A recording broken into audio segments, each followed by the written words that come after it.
Arestado ang isang lalaki matapos umanong gamiting pang-blackmail ang isang maselang video laban sa dati niyang kinakasama.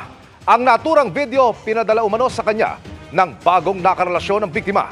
Iyan ang aking eksklusibong tinutukan. Nagsama sa iisang bubong ng 8 taon sina Alice at Bruce, kapwa nila hindi tunay na mga pangalan. Pero kalaunan dulot ng iba't ibang kadakilanan, nakipaghiwalay si Mrs. Hindi niya minamahal yung pamilya ko at hindi rin siya responsable sa mga bayarin namin sa bahay. Hindi siya nagbibigay sa akin. Okay. Siyempre ako po na babae, doon po ay na-fall out of love sa kanya. Pagkatapos ng breakup, nakilala ni Alice ang sunod niyang nakarelasyon na si Charlie. Hindi rin niya tunay na pangalan.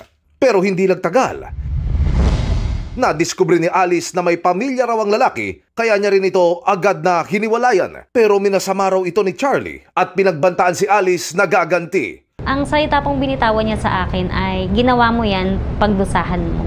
Lingid sa kalaman ni Alice, may hawak palang private videos nila si Charlie. Sinend daw ito ni Charlie sa unang kinasama ni Alice na si Bruce. At nang matanggap naman daw ito ni Bruce, ginamit naman daw ito ni Bruce na pang-blackmail para makipagbalikan sa kanya si Alice. Ipinagkalat niya to sa mga sa mga kaibigan ko sa trabaho ko, sa mga kamag-anak ko po.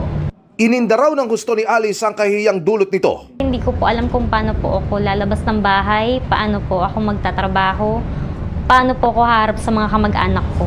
Dito na siya nakipag-ugnayan sa Eastern District, Anti-Cybercrime Team ng PNP. Ilaw, di mo napatayin?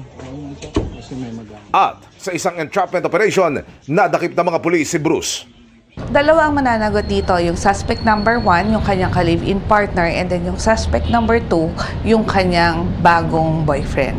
Patuloy na sinusubok na makuna ng panig si Bruce na ngayon nasa kustudiya na ng PNP Anti-Cybercrime Group. At large naman si Charlie, kapwa sila kinasuhan ng paglabag sa Violence Against Women and Children Law at Anti-Photo and Video Voyeurism Act. Para sa GMA Integrated News, Emil Sumangil, nakatutok 24 oras.